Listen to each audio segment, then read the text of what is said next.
அனைவருக்கும் அன்பு வணக்கம். அதிமுகவிலிருந்து முக்கிய புள்ளிகள் தொடர்ந்து தாவேகாவில் இணையும் நிகழ்வு அப்படிங்கிறது தொடர்ந்துகிட்டே இருக்கு.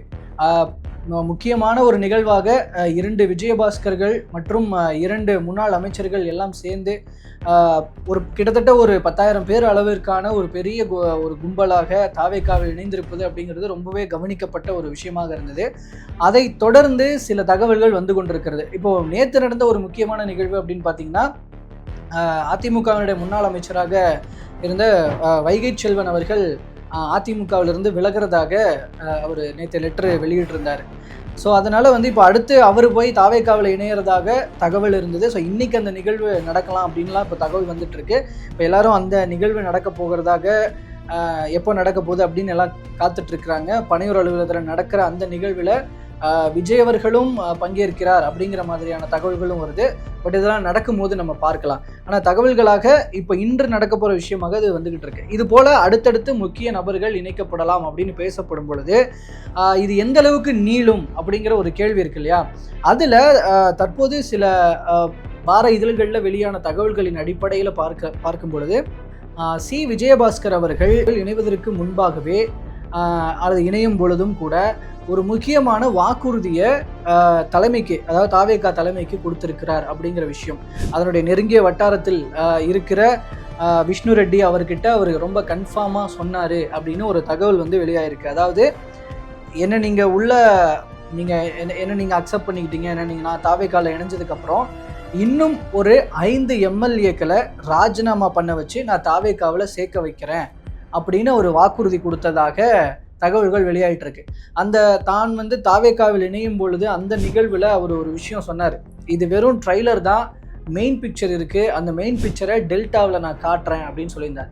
ஸோ இது மூலமாக டெல்டா சரௌண்டிங்கில் இருக்கிற தொகுதிகளில் இருந்து அங்கே வெற்றி பெற்ற அதிமுக எம்எல்ஏக்களில் யாரோ ஒரு 5 பேர், இல்லை அவர் உட்பட, இன்னும் சொல்லப்போனால் இன்னும் ஒரு தகவலாக வந்தது, வட தமிழகத்திலிருந்து ஒரு 5 தொகுதிகளிலிருந்து அதிமுக எம்எல்ஏக்கள் மேலும் தாவேகாவில் இணைய உள்ளனர்னு ஒரு தகவல் வந்தது. ஸோ அந்த வட தமிழகம், டெல்டா ரீஜியன், இந்த ஏரியாவிலிருந்து இன்னும் ஒரு 5 பேர் விஜயபாஸ்கர் அவர்களினுடைய இன்ஃப்ளூயன்ஸ் அடிப்படையில் அடுத்து தாவேகாவில் போய் சேர போகிறாங்களா அப்படிங்கிற ஒரு பெரிய எதிர்பார்ப்பும் ஒரு அதிர்ச்சி கலந்த தகவலும் தமிழக அரசியல் வட்டாரத்தில் தற்போது பேசப்பட்டுக்கிட்டு இருக்கு. ஸோ இந்த ஒரு தகவலின் மூலமாக தாவேகா அடுத்து 12 இப்போ இப்படி போய் அதிமுக எம்எல்ஏக்கு இன்னொரு 5 பேர் போய் ஜாயின் பண்ணாங்கன்னா இங்கே காலியாகிற தொகுதிகளினுடைய எண்ணிக்கை அப்படிங்கிறது 12ஆக ஆகும். ஸோ இந்த 12 தொகுதிகளில் இடைத்தேர்தல் நடத்தப்படும். ஏன்னா இதைத்தான் தாவேகா பிளான் பண்ணுது அப்படிங்கிறதும் நம்ம சில நாட்கள் முன்பிருந்தே நம்ம கேள்விப்பட்டுட்டு இருக்கோம். அதற்கேற்ற வகையில் மற்ற மாநிலங்களில் இடைத்தேர்தல்கள் நடக்கிற தொகுதியில் தேர்தல் தேதிகளை அறிவித்த தேர்தல் ஆணையம் தமிழ்நாட்டில் இருக்கிற தற்போது காலியாக இருக்கிற சட்டமன்ற தொகுதிகளில் இடைத்தேர்தல் நடத்துறதுக்கான எந்த ஒரு அறிவிப்பையும் இப்போ வரைக்கும் வெளியிடலை. ஸோ இதையும் நம்ம கூர்ந்து கவனிக்க வேண்டியிருக்கு. அதனால் இப்போ ஒரு 12 தொகுதிகள் வரைக்கும் காலியானதுக்கு அப்புறம் இங்கே இடைத்தேர்தல் அறிவிக்கப்பட்டு அந்த 12 தொகுதிகள்லையும் தாவேகா வேட்பாளர்களை நிற்க வைத்து ஜெயிக்க வைத்து பெரும்பான்மைக்கு தேவையான 118 அப்படிங்கிற அந்த எண்களை, அந்த இலக்கத்தை தாவேகா அடைய முயற்சி பண்ணுது அப்படிங்கிறது தான் இங்கே அரசியல் வட்டாரத்தில் பெரும்பாலும் பேசப்படுகிற ஒரு விஷயமாக இருக்கிறது. இந்த இதுக்கெல்லாம் வந்து இதுதான், இதை விட்டால் நம்ம பெரும்பான்மை அடையிறதுக்கு வேற வழியே இல்லை அப்படின்னு தலைமையான முதல்வர் விஜய் அவர்களுக்கும் கூட இருப்பவர்கள் அறிவுறுத்தி, அந்த வலியுறுத்தி கொஞ்சம் அழுத்தம் கொடுத்து அதன் அடிப்படையில் தான் விஜய் அவர்களும் வந்து இதற்கு சம்மதிச்சிருக்கிறார் அப்படின்னு தகவல்கள் வெளியாயிட்டிருக்கு அந்த வார இதழில் வெளியான தகவலின்படி. ஸோ இப்படியான ஒரு விஷயம் போகும் பொழுது அதிமுகவிலிருந்து இத்தனை பேர் வந்து அடுத்தடுத்து தாவிட்டே இருக்கிறாங்க. ஆனால் அதிமுகவோட தலைமை ஏன் சைலண்டாகவே இருக்குன்னு ஒரு கேள்வி. இதுக்கு முன்னாடி ஓபிஎஸ் கூட பிரச்சனை வந்தப்பெல்லாம் எடப்பாடி பழனிசாமி அவர்கள் டே பை டே அதுக்கு பதிலடி கொடுத்துக்கிட்டே இருந்தார். உடனுக்குடனே பதிலடி கொடுக்கப்பட்டு இருந்தது. ஆனால் கடந்த சில நாட்களாகவே குறிப்பாக அதிமுக எம்எல்ஏக்கள் ராஜினாமா செய்துவிட்டு இப்படி போய் சேர்றது அப்படிங்கிறது ஆரம்பித்த காலகட்டத்திலேருந்து இந்த சட்டப்பேரவை கூட்டத்தொடர் நடக்கும்போது ஒரு விஷயம் பேசினார். இந்த மாதிரி இப்படி பண்ணுறது சரி கிடையாது, ஜனநாயகத்துக்கு எதிரானது அப்படி இப்படின்னு சில கருத்துக்களை பதிவிட்டிருந்தார். சட்டப்பேரவையிலும் கூட பேசியிருந்தார். பட் அதை தாண்டி அவர் இந்த விஷயத்தில் பெருசாக எதுவும் பேசலை. இப்படி பேசாததுக்கு பின்னாடி என்ன இருக்குது?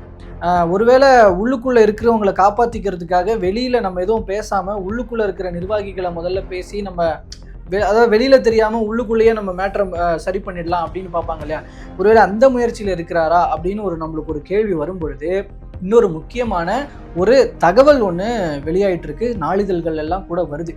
என்னன்னா, இப்போ தாவேகா எம்எல்ஏக்களை பேரம் பேசி விலைக்கு வாங்குற ஒரு முயற்சின்றது நடக்க ஆரம்பிச்சது அப்படிங்கிறது, அதாவது நடக்குது அப்படிங்கிறது தற்போது எம்எல்ஏ இளையராஜா அவர்களினுடைய புகார் மூலமாக தெரிய வந்திருக்கிற ஒரு விஷயம். அது தொடர்பான வழக்கும் இப்போ போய்கிட்டு இருக்கு. அதில் தலைமறைவாக இருக்கிற செந்தில் பாலாஜி அவர்கள், அவருடைய தம்பி அசோக்குமார் இவர்கள்லாம் காவல்துறை தேடிக்கிட்டு இருக்கு. அப்போ இப்படியாப்பட்ட ஒரு சினாரியோவில் நம்ம இப்போ இந்த இடத்துல எடப்பாடி பழனிசாமி அவர்களுக்கும் அதில் தொடர்பு இருக்கிறதா? ஏன்னா செந்தில் பாலாஜி அவர்களோடு எடப்பாடி பழனிசாமி அவர்கள் பேசிக்கிட்டு தான் இருக்கிறாரு. ஏன்னா இப்போ திமுகவும் அதிமுகவும் சேர்ந்து ஆட்சி அமைக்கலான்னு ஒரு திட்டம் போட்டுக்கிட்டு இருந்தாங்க இல்லையா, இந்த பக்கம் அந்த திட்டம் இப்போ வரைக்கும் இன்னும் கைகூடலை. ஆனால் அதுவே ஒரு பெரிய நெகட்டிவ் இம்பேக்டை தான் ஏற்படுத்திக்கிட்டு இருக்கு திமுகவுக்கும் சரி அதிமுகவுக்கும் சரி. அதில் எஸ்பெஷலி அதிமுக. ஏன்னா அதிமுகலேருந்து இத்தனை பேர் வெளியே போகிறதுக்கு காரணமே அந்த பிரதானமான அந்த ஒரு விஷயம் தான். திமுகவோடு கூட்டணி வைக்கணும்னு எடப்பாடி பழனிசாமி அவர்கள் முடிவெடுத்தார், சரியான தலைமையாக அவர் செயல்படலை அப்படிங்கிறது தான் ஒரு பிரதானமான குற்றச்சாட்டு. அப்போது அப்படி இருக்கும்போது அந்த முயற்சியினுடைய ஒரு பகுதியாக தாவேகா எம்எல்ஏக்களினுடைய எண்ணிக்கையை குறைக்கணும், தாவேகா எம்எல்ஏக்களை விலைக்கு வாங்கணும் அப்படிங்கிற ஒரு முயற்சி போய்கிட்டு இருக்க. அதில் இப்போ செந்தில் பாலாஜி அவர்களுக்கு அதில் தொடர்பு இருக்குன்னு சொல்லி அவரை தேடிக்கிட்டு இருக்க சுச்சுவேஷனில் செந்தில் பாலாஜி அவர்கள் கூட எடப்பாடி பழனிசாமி அவர்கள் கடந்த சில நாட்களாக பேசிகிட்டு இருக்கிறாரு. அவருக்கும் அப்போ எடப்பாடி பழனிசாமி அவர்களுக்கும் இந்த எம்எல்ஏ பேரத்தில் தொடர்பு இருக்கா அப்படிங்கிற ஒரு சந்தேகத்தை ஒரு நியூஸில் எழுதியிருக்கிறாங்க. இப்போ அதில் அதுக்கு ஒரு சில எக்ஸாம்பிளும் கூட பார்க்கலாம். நான் முன்னாடியே சொன்னது போல் ஓபிஎஸ் அவர்களினுடைய விவகாரம் வரும்பொழுது டே பை டே பதிலடி கொடுத்துக்கிட்டு இருந்த எடப்பாடி பழனிசாமி அவர்கள் கடந்த சுமார் ஒரு 50 நாட்களாக, அதாவது எஸ்பெஷலி இந்த திமுக அதிமுக கூட்டணி அப்படின்னு அந்த பேச்சு எழற கிட்டத்தட்ட அந்த டேட்ல இருந்தே நீங்கள் கணக்கு வச்சிங்கன்னா திமுகவுக்கு எதிராக அதிமுகவுக்கு பிரதான எதிரியாகியே இருக்கிற திமுகவிற்கு எதிராக எடப்பாடி பழனிசாமி அவர்கள் எந்த இடத்துலையும் பெருசாக வாய் திறக்கவே இல்லை, எதிரான கருத்துக்கள் எதுவும் பதிவிடவே இல்லை அப்படின்னு அவருடைய ஆக்ஷன்லேயே இருக்கிற ஒரு முக்கியமான நகர்வை இந்த இடத்துல மேற்கோள் காட்டுறாங்க. அப்போது இந்த எம்எல்ஏ பேர விவகாரத்தில் அதிமுகவும் பின்னணியில் இருக்குதா? எடப்பாடி பழனிசாமி அவர்களும் சரி இப்படியாப்பட்ட ஒரு விஷயத்த நடத்திட்டு நம்ம சேர்ந்து இந்த மாதிரி ஒரு ஆட்சியை அமைக்கலாம், தாவேகா ஆட்சியை கலைக்க வச்சுட்டு இந்த மாதிரி நம்ம சேர்ந்து ஆட்சி அமைக்கலாம் அப்படிங்கிற விஷயத்தில் இந்த எம்எல்ஏ பேரத்தில் எடப்பாடி பழனிசாமி அவர்களுக்கும் ஒரு ஒரு தொடர்பு இருக்கா, அதனால தான் மௌனமாக இருக்கிறாரா அப்படின்னு இப்போ கேள்வியை எழுப்பிட்டு இருக்கிறாங்க. இப்போ இதுக்கெல்லாம் பதில் முற்றுப்புள்ளி வைக்கணும்னா எடப்பாடி பழனிசாமி அவர்கள் பேசியாகணும். ஸோ அதுதான் நம்ம வைக்கிற ஒரு விஷயம். ஸோ இப்படியாக தாவேகாவை மையப்படுத்திய அதிமுகவும் இன்க்ளூட் பண்ணிய தகவல்கள் எல்லாம் இப்போ தமிழக அரசியல் வட்டாரத்தில் பேசப்பட்டுக்கிட்டு இருக்கு. இதில் அடுத்தடுத்து என்ன நடக்க போகுது அப்படிங்கிறத பார்க்கலாம். நான் நிறைவாக ஒரு தகவலோடு முடிக்கிறேன். இப்போ தாவேகா தலைமையில் புதிய கூட்டணி அப்படிங்கிறது உருவாக இருக்கு. திமுகவிலிருந்து வெளியில் போன கட்சிகள் அவங்கெல்லாம் தாவேகாவுக்கு ஆதரவு கொடுத்த பிசிக, இடதுசாரிகள் உள்ளிட்ட அவங்கெல்லாம் சேர்ந்து மதிமுக உள்ளிட்ட எல்லாரும் சேர்ந்து ஒரு நியூ அலைன்ஸை ஃபார்ம் பண்ணுறாங்க, காங்கிரஸ் உட்பட. ஸோ அப்படி இருக்கும்போது அதுக்கு ஒரு புது பேர் வைக்கிற ப்ராசஸ்லாம் போயிட்டுருக்குன்னு நீங்களும் செய்தியிலையும் பார்த்துருப்பீங்க. அதில் தமிழக வெற்றிக்கான சமூக நீதி கூட்டணி அப்படிங்கிற மாதிரியான பெயர்கள் உட்பட இன்னும் சில பெயர்கள் எல்லாம் பரிசீலனையில் இருக்கிறது அப்படிங்கிற தகவல் வருது. குறிப்பாக விஜய் அவர்கள் அந்த பெயரில் வெற்றி அப்படிங்கிற வார்த்தை இருக்கணும் அப்படின்னு விஜய் அவர்கள் விருப்பப்படுறாரு. ஸோ அந்த வெற்றின்னு இடம் பெறுவது போல அந்த கூட்டணியினுடைய பெயர் இருக்கும் அப்படிங்கிறதெல்லாமே சொல்கிறாங்க. இன்னொரு பக்கம் இல்லை சமூக நீதின்ற வார்த்தையும் இருக்கணும் அப்படின்னு இதர தலைவர்களும் சஜஸ்ட் பண்ணுறதுனால வெற்றி இருக்கிற மாதிரியும் சமூக நீதி இருக்கிற மாதிரியும் அந்த வார்த்தைகள் இருக்கிற மாதிரி அந்த கூட்டணியினுடைய பெயர் இருக்கலாம் அப்படின்றது தற்போதைய தகவலாக இருக்குது. ஸோ இந்த கூட்டணியினுடைய ஒருங்கிணைப்பாளராக யார் இருக்கணும் அப்படின்ற டிஸ்கஷன் உள்ளே போயிட்டுருக்கு அப்படிங்கிற விஷயம்.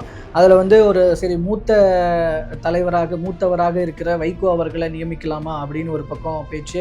அதுக்காக வைகோ அவர்களும் பிரயத்தனப்படுறார் அப்படிங்கிற தகவல் வருது. அவர் விஜய் கிட்ட அவரோ கொஞ்சம் அன்போடு அளவலாவி அவர் வந்து தான் வந்து இந்த கூட்டணியினுடைய ஒருங்கிணைப்பாளராக இருக்க முயற்சி பண்ணுறாரு அப்படிங்கிற ஒரு தகவல் இருக்குது. இன்னொரு பக்கம் வந்து இல்லை விசிக தலைவர் திருமாவளவன் சரியாக இருப்பார், ஏன்னா அவர் வந்து ஒரு சமூக நீதிக்கான ஒரு அடையாளமாக இருக்கிறார். ஸோ அப்படி இருக்கும் பொழுது அவர் தலைவராக இருந்தால் கொஞ்சம் நல்லாயிருக்கும் அப்படின்னு ஒரு கருத்து ஒன்று இருக்குது. இன்னொரு பக்கம் அது வந்து ஆக்சுவலி திருமாவளவன் அவர்கள் இருக்கணும்னு ஆதவர்ஜுனா ஃபீல் பண்ணுறாரு அப்படின்னு ஒரு தகவல் இருக்குது. இந்த மாதிரி யார் இருக்கலாம் அப்படிங்கிற ஒரு விஷயம். இதில் விஜய் அவர்கள் ஒரு விருப்பத்தில் இருக்கிறாரு. இதுக்கு வந்து தலைவராக சிதம்பரம் அவர்களை ஏன் போடக்கூடாது, சிதம்பரம் அவர்களை ஏன் போடக்கூடாது? ஏன்னா அவர் தான் வந்து இங்கே காங்கிரஸ் தாவேகா கூட்டணிக்கு அகைன்ஸ்டாக அந்த பக்கம் திமுகவோடு தான் கூட்டணி இருக்கணும்னு அந்த பக்கம் நடவடிக்கைகளை மேற்கொண்ட ஒருத்தர். அப்படிப்பட்ட ஒருத்தரையே நம்ம கூட்டணியினுடைய ஒருங்கிணைப்பாளராக போட்டால் என்ன அப்படின்ற மாதிரி அது வந்து ஒரு எதிராக செயல்பட்டவர்களே கொண்டு வந்து அவங்களுக்கு பொறுப்பு கொடுத்து உட்காரப்பாங்கள்ல, அந்த மாதிரி ஒரு ஒரு ஐடியாவில் விஜய் அவர்கள் இருக்கிறார் அப்படிங்கிற அது மூலமாக சில நற்பெயர்கள் எல்லாமே இங்கே மக்கள் மத்தியில் அது பரப்பப்படும். அதை வச்சு தாவேகாவினர் பரப்புவாங்க. அதுக்காக விஜய் யோசிக்கிறாரா அப்படின்னு ஒரு தகவல் இருக்குது.